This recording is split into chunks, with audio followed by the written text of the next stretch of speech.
안녕하세요. 안녕하세요. 엄마, 아빠, 할머니도 잘 오셨습니다. 반갑습니다. 반갑습니다. 한 주간 잘 지내셨어요? 네, 날씨가 많이 따뜻해졌습니다. 그렇죠? 네, 따뜻한 봄 기운이 우리 모두의 가정 가운데도 많이 풀어왔으면 좋겠습니다. 지금 아마 시기적으로 아이들 양육하신다고 많이 힘드실 시기인데 제가 이런 생각이 좀 들었어요. 농부들이 그 씨를 뿌리고 열매 맺기까지 수고를 많이 하잖아요. 그렇죠? 어떨 때 아마 나가기도 싫을 때가 있을 거고, 그래도 억지로 또 다시 몸을 일으켜서 또 다시 또 돌보고 병충해도 막기 위해서 손으로 또 돌보긴 하는데, 그런 수고들을 끝까지 할 수 있던 비결이 어디 있을까? 성실하기 때문에 물론 그것도 있겠지만 그보다 더 큰 원인은 아마 추수 때를 바라보기 때문이 아닌가 싶습니다.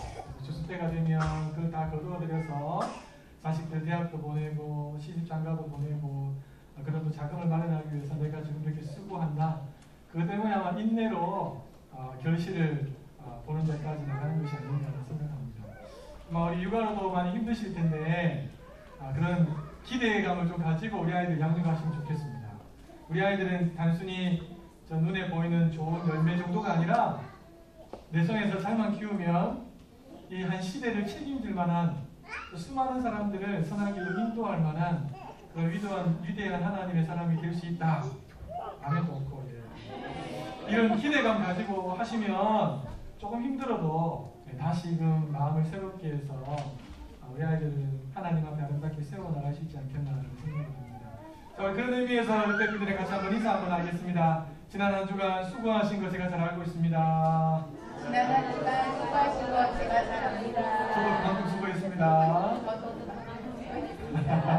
우리 한 번만 더 인사하겠습니다. 아이들의 가슴 속에 하나님을 심어줍시다. 아이들의 가슴 속에 하나님을 심어줍시다. 그러면 하나님이 책임지실 겁니다. 그러면 하나님이 책임져 주실 것입니다. 자, 우리 하나님 말씀 같이 한번 읽어보겠습니다. 시작. 기드온이 여호와를 위하여 거기서 단을 쌓고 이름을 여호와 살롬이라 하였더라. 사사기 6장 24절 3반절 말씀. 아멘. 우리 힘차게 박수 치면서 찬양드릴게요.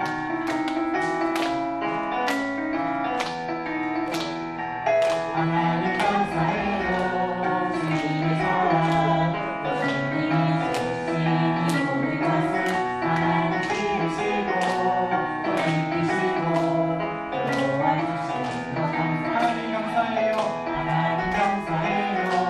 주님의 사랑 여전히 주시니 모든 것을 하나님 키우시고 또 이끄시고 도와주시는 것 감사해요.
늘 나와 함께 하시는 하나님 감사합니다. 늘 나와 함께 하시는 하나님 감사합니다.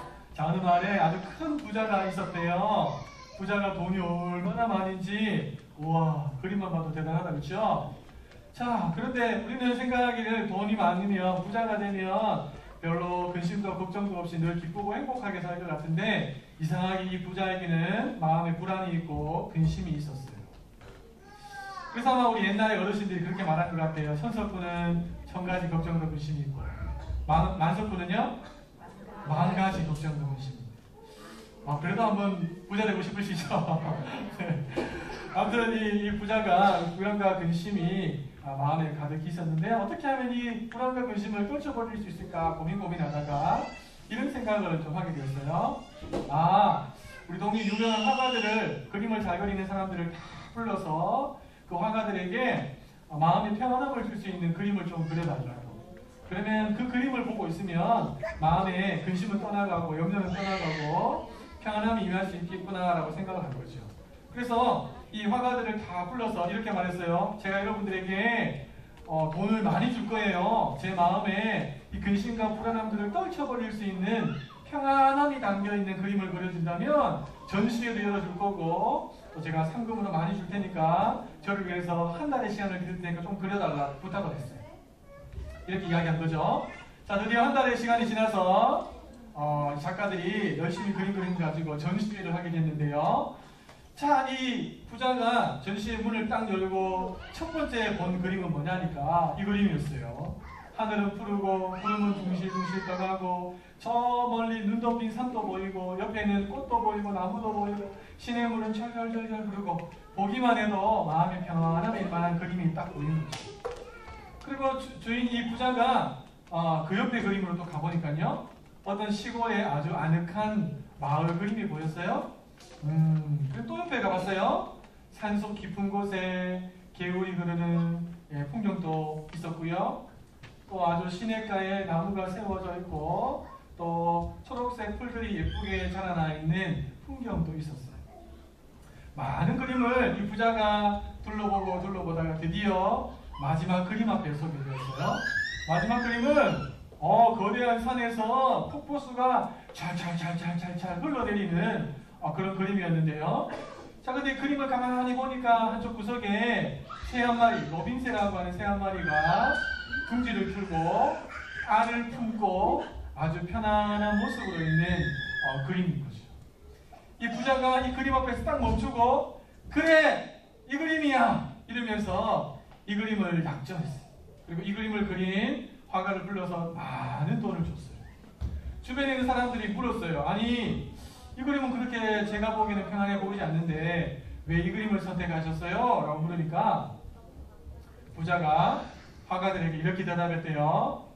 이 세상에 평안한 환경이란 있을 수 없습니다. 그러므로 진정한 평안을 얻는 길은 이 로빈새처럼 불안한 상황에도 흔들리지 않고 평안을 얻는 것이지요. 그래서 그 흔들리는 폭포수와 같은 바람만 불면 어떻게 보면 날아갈 수 있는 그 작은 둥지에 있는 로빈새였지만 그 가운데서 평안함을 누리고 있는 것을 이 부자가 이것이야말로 진정한 평안이겠구나라고 생각한 거죠. 그래, 우리 친구들 지금 다 평안하지요? 우리 친구들 마음속에 혹시 염려가 있다? 손 들어보세요. 엄마가 나를 두고 떠날 것 같다. 아무도 없죠? 네, 아마 지금은 부모님 품에서 모두가 편안하게 평안함을 누리며 살고 있을 거라고 생각합니다. 자, 그런데요, 우리 친구들이 조금씩 살아가 보면 엄마 아빠 품도 결코 평안하지 않구나라는 사실을 깨달을 때가 있어요. 엄마 아빠가 얼렁거리면서 싸울 때가 우리 친구들 눈에 보일 때가 있어요. 예. 아직은 없지요? 맞다. 아직 없잖아요. 그렇죠? 아직 없어요. 또요, 엄마가 마음이 울적하고 힘들어서 우리 친구들에게 뭔가를 이야기하는 잘 안 내서 막 소리치고 화낼 때도 있어요. 그래서 크다가 보면 엄마의 품이 참 편안한 것 같은데 그렇지가 않구나라는 사실을 깨닫게 되는 거죠. 그런 아이를 향해서 철들었다 이렇게 이야기한 거예요. 철들었다. 그래야 우리가 생각하기에는 엄마 아빠 품이 가장 평안함을 줄 것 같은데 조금씩 크다가 보면 엄마 아빠 품도 나에게 평안함을 계속 줄 수는 없구나라는 사실을 깨닫게 됩니다. 마치 멋지게 지은 둥지 같은데 서서히 둥지의 가지들이 하나둘 빠지면서 더 이상 거기에 머물러서는 안 되겠다고 될 생각이 될 만큼 평안함이 서서히 사라지는 것이 부모님의 품입니다. 그러면 세상에서는 어떨까요?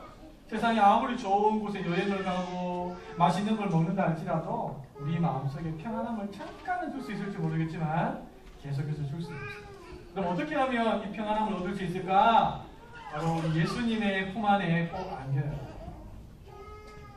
그래. 아빠가 거기 있어.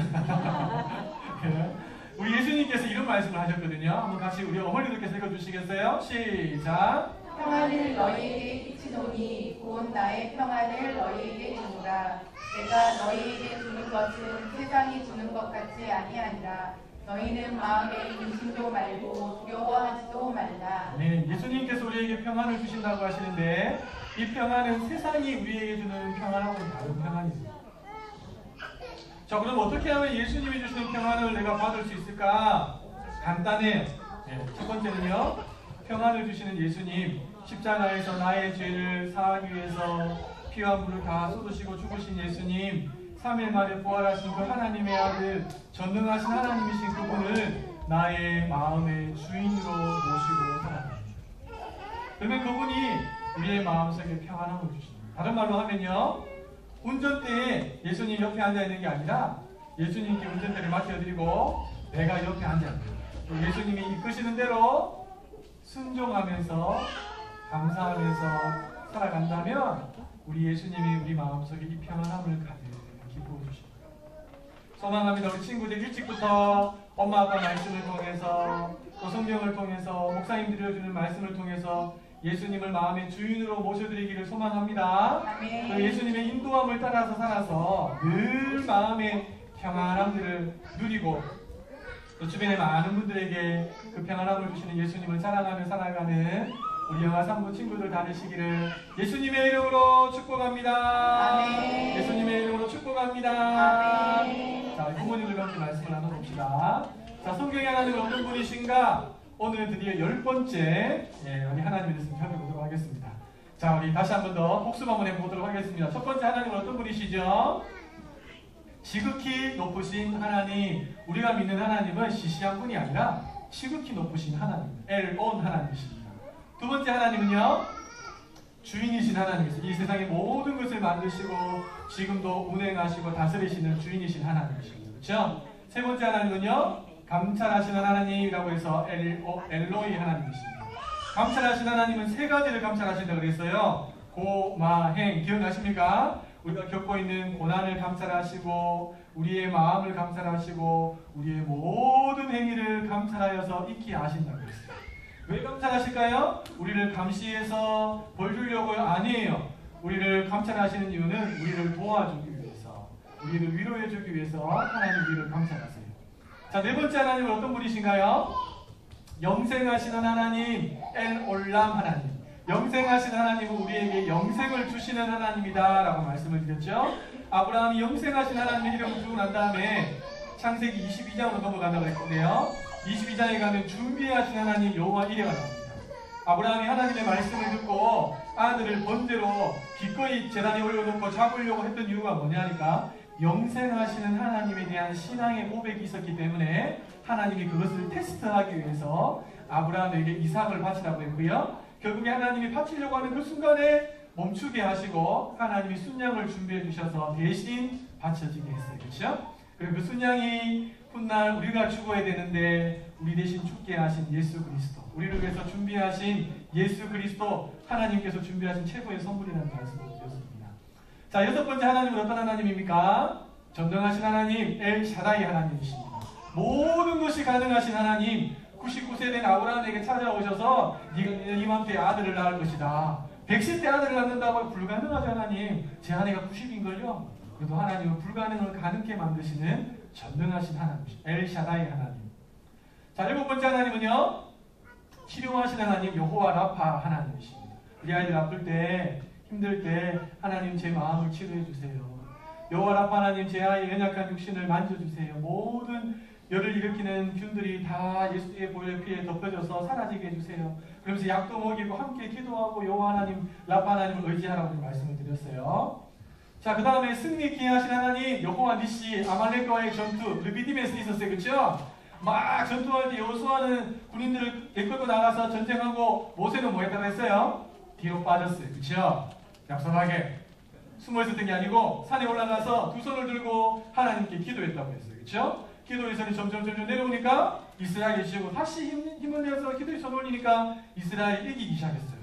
근데 가만히 보니까 아론과 우리 그것을 깨닫고 옆에서 돌을 하나 가지고 와서 모세를 앉히고 양손을 붙들어 주게 되죠. 그래서 이스라엘이 끝까지 승리하게 되었다라고. 승리하신 하나님, 승리하신 하나님, 바로 여호와 니시 하나님이라고 했어요. 이 원리는 하나님이 세운 두 가지의 공동체인 교회와 가정에도 그대로 적용이 된다고 했어요. 우리가 교회에서 여러 가지 많은 일들 하지만 가장 중요한 승리의 원인은 뒤에서 기도하고 있는가? 우리 가정이 열심히 일을 하고 잘 살고 돈을 많이 벌고 잘 먹고 잘 사는 것 같은데 정말 그것이 잘 되는가의 승패는 열심히 일하고 수고하는 것에 달리는 것이 아니라 기도하고 있는가? 우리 아이들의 인생도 내가 많은 것을 좋은 것을 가르치는 것도 중요하지만 그것보다 훨씬 더 중요한 것은 내가 이 아이의 영혼을 바라보고 하나님 앞에 기도의 두 손을 들고 있는가? 이것이 우리 인생의 승패에 결정짓는 거라고 말씀을 드렸습니다. 자, 그리고 지난주에 9번째 하나님, 깨끗게 하신 하나님 여호와 예카디아라고 했습니다. 하나님이 왜 우리에게 안식일을 지키라고 하셨습니까? 이유가 있다고 했어요. 그렇죠? 네. 회개는 우리의 거룩을 회복하는 것이라면 안식일은 우리의 거룩을 다시금 무장시키는 것이라고 말씀을 드렸어요. 그래서 안식일을 통해서 하나님하고 깊이 있는 교제를 통해서 다시 거룩함을 유지하면서 무장해서 우리가 세상 속에서 살아갈 힘이 생긴다. 그래서 주일은 주요일이다. 우리 담임 목사님께서 하신 말씀 답변 나눠봤습니다. 자, 오늘은 10번째 하나님입니다. 좀 정리가 좀 되세요?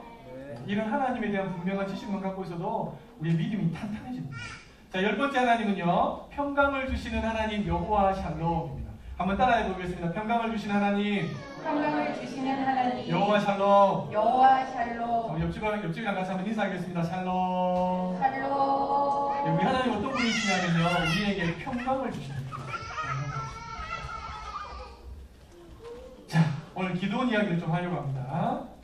겁쟁이 기도원에게 밀을 포도주 바탕에서 찾아가고 있는 기도원에게 여호와의 사자가 찾아왔습니다. 그래서 큰 용사여 여호와께서 너와 함께 계시도다 라고 하면서 당시 미디안의 앞자리에 이스라엘이 너무너무 고통 가운데서 괴로워서 하나님 우리를 좀 구원해 주세요 라고 할 그때 하나님이 이 기드온을 사사로 세우기 위해서 찾아오셨어요.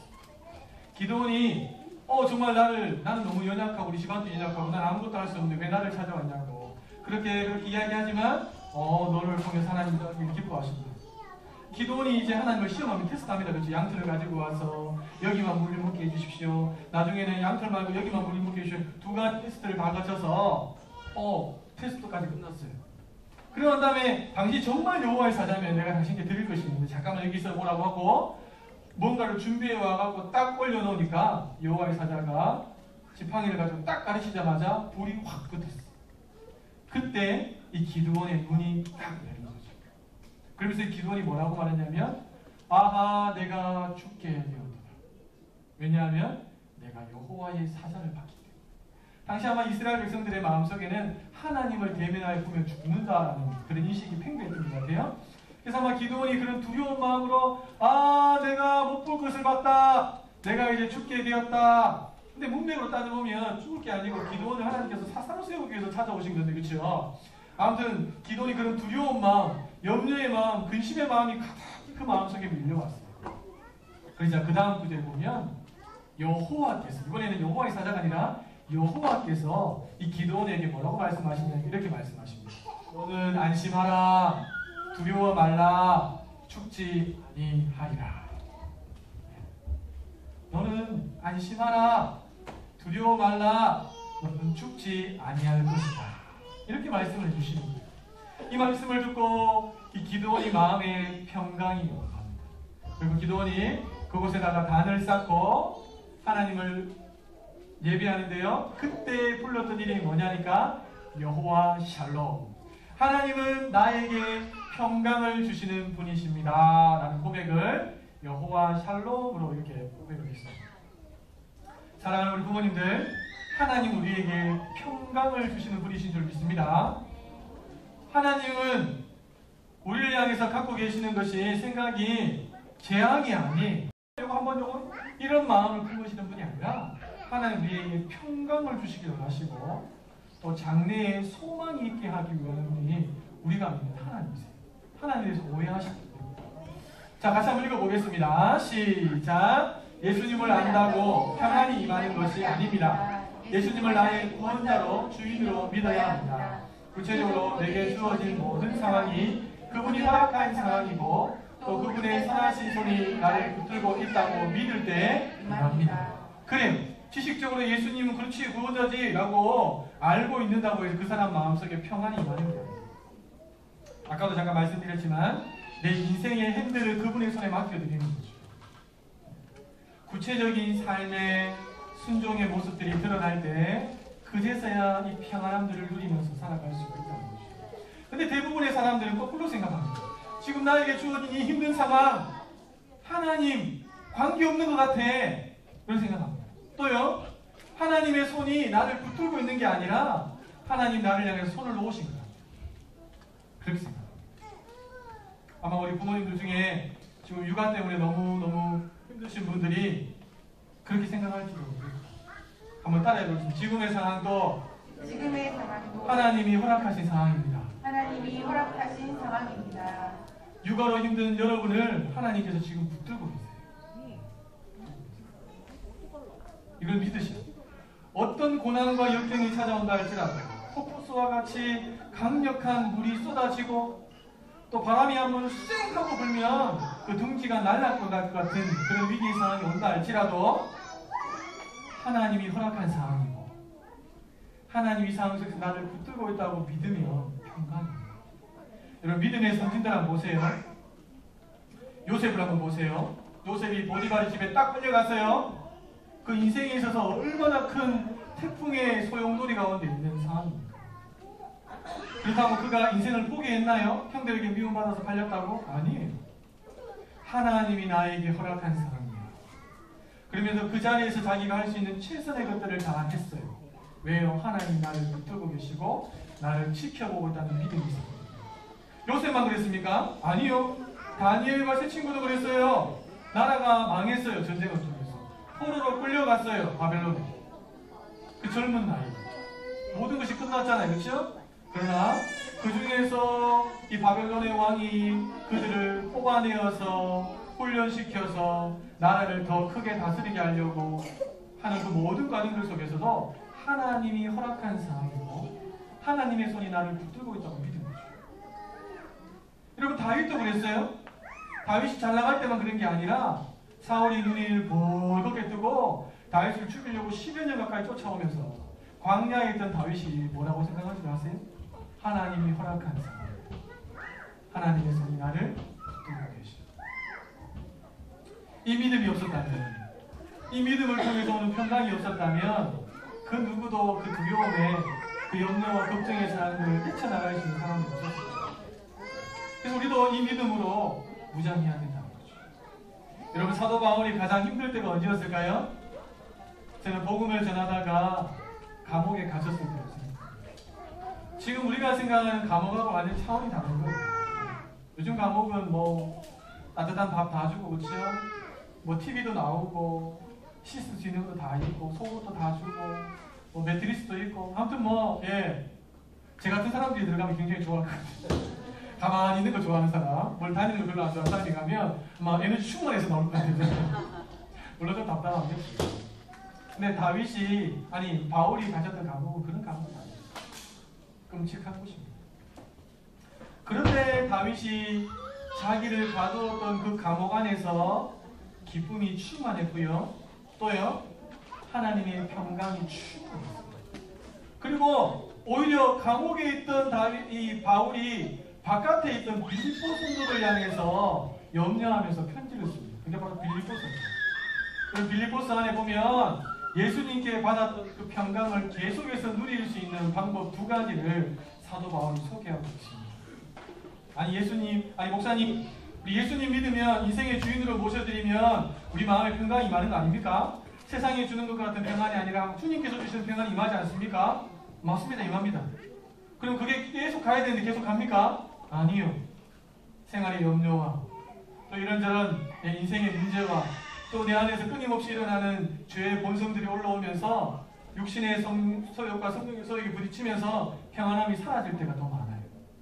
멀리 여행을 가보고 좋은 것을 먹으면 그게 괜찮을 것 같은데 해결이 안 돼요. 내 마음에 평안이 없어. 평안이 없으니까 늘 쫓기고요. 뭘 해도 피곤하고요. 짜증나고요. 아이를 육아를 하는데도 사람의 눈으로 아이를 바라보는 게 아니라 네가 내 인생의 걸림돌이야 이런 눈으로 아이들을 대하게 되는 거죠. 받았는데요. 이걸 유지하지 못하고 잃어버린 거죠. 그럼 어떻게 하면 이걸 잘 유지하면서 계속 평안함을 흔들리는 세상 속에서 내가 간직하면서 살 수 있을까요? 사도 바울은 두 가지를 해요. 첫 번째 같이 한번 읽어봅시다. 시작. 맡기는 기도를 드릴 때 평강이 임합니다. 자, 우리 빌립보서 4장 6절 7절 말씀 같이 읽어봅시다. 시작. 아무것도 염려하지 말고 오직 모든 일에 기도와 간구로 너희 구할 것을 감사함으로 하나님께 아뢰라. 그리하면 모든 지각에 뛰어난 하나님의 평강이 그리스도 예수 안에서 너희 마음과 생각을 지키시리라. 아멘. 여러분 염려를 할 거냐? 아니면 오직 모든 일에 기도와 간구로 하나님 앞에 엎드려서 맡기는 기도를 감사함으로 드릴 거냐? 이건 내가 선택하는 거예요. 기도를 선택하면 하나님께서 어떻게 하시느냐? 내 주변의 상황들을 바꾸실 때도 있지만 그것보다도 내 주변의 상황은 바뀌지 않았는데 하나님의 평강이 그리스도 예수 안에서 내 마음과 생각을 주장하시는 내 안에 먼저 평안함을 주시는 놀라운 역사로 하나님이 함께 해주십니다. 사도 바울이 우리에게 들려주는 첫 번째 비밀이 여기 있습니다. 계속해서 지금도 막 태풍 치는 것처럼 너무너무 힘들고 어려운 상황이에요. 그러나 그 모든 상황 속에서 염려를 주님 앞에 기도로 아뢰는 거죠.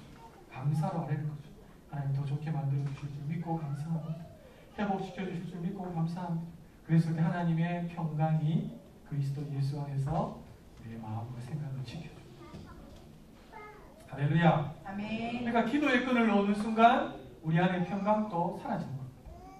자, 두 번째 9절 말씀인데요. 두 번째는 말씀대로 살아갈 때 평강이 임합니다. 같이 한번 읽어봅시다. 시작. 너희는 내게 배우고 받고 본 바를 행하라. 그리하면 평강의 하나님이 너희와 함께 계시리라. 아멘. 여러분 사도 바울에게 빌립보 성도들이 배우고 받고 본 바가 뭘까요? 복음이에요. 복음. 예수 그리스도 복음. 그리고 그 복음에 흥겨워서 살아가는 바울의 삶을 그들이 봤어요. 그래서 너희들도 받은 이 복음 하나님의 말씀대로 온전히 거하고 살아가게 되면 평강의 하나님이 너희와 함께 하신 이 말이 뭘까요? 함께 하시면서 그분이 우리에게 평강을 주신다. 할렐루야. 아멘. 초대교회에 얼마나 많은 사람들이 예수 믿는다고 잡혀갔습니까? 감옥에 갇히고 매를 맞고 심지어는 짐승의 밥이 되기도 하고 심지어는 십자가에 매달기도 하고 심지어는 저녁에 사람 몸에 기름이 있잖아요. 그렇죠? 불을 태워서 등불로 사용합니다. 그럼에도 불구하고 우리 믿음의 선진들이 끝까지 순교의 길을 걸어갈 수 있었던 비결이 뭘까요? 평강의 하나님이 그들과 함께 하셨기 때문에. 기억하십시오. 하나님은 예수 그리스도를 통해서 예수 그리스도 안에 있는 우리에게 이미 평강을 주셨어요. 세상이 알 수도 줄 수도 없는 평강을 주셨어요. 그러나 우리는 끊임없이 여전히 죄의 본성이 있고 또 주어진 여러 가지 힘든 상황들을 통해서 이 평안을 잃어버릴 때가 있어요. 다시 회복해야 돼요. 하나님은 다시 회복하기를 들어왔어요. 어떻게 해요? 염려하지 않고 기도를 선택하는 거예요. 다시금 골방으로 찾아 들어가는 겁니다. 두 번째는요. 하나님의 말씀대로 그분을 주인으로 인정하고 내 생각과 뜻이 아니라 그분의 뜻대로 살아보는 거예요. 살아보는 거예요. 되든 안 되든 살아보는 거예요. 그랬을 때 우리 하나님은요. 제일 먼저 우리 안에 평강으로 임하여 주시고 역사하여 주실 것입니다. 우리가 살고 있는 이 시대보다 우리 아이들이 살아갈 시대는 더 빠르게 변할 거고 더 많은 사람들이 지식은 높아지긴 하지만 더 악해져서 더 음란하고 더 폐역한 시대를 우리 아이들이 살아가게 됩니다. 세상을 보면 어디에서도 평안을 얻을 수 없는 우리가 똑같은 삶을 아이들이 살게 됩니다. 여러분 아이들이 불안에 떨면서 염려하면서 살기를 원하세요? 세상처럼 높은 위치에 올라갔는데 늘 불안해하고 걱정하고 원치 않잖아요.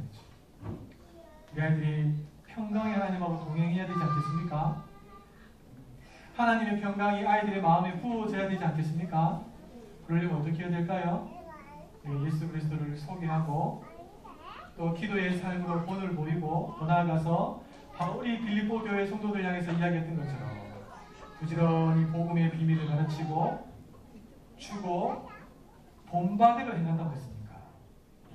그렇게 살아가는 부모의 삶을 보여줍니다. 그게 최고의 삶입니다. 이 사실을 믿고 우리 아이들의 마음속에 하나님의 평강이 임할 수 있도록 믿음 안에서 잘 이끌어주시는 우리 모든 믿음의 부모님들 되시기를 예수님의 이름으로 축복합니다. 예수님의 이름으로 축복합니다. 축복을 같이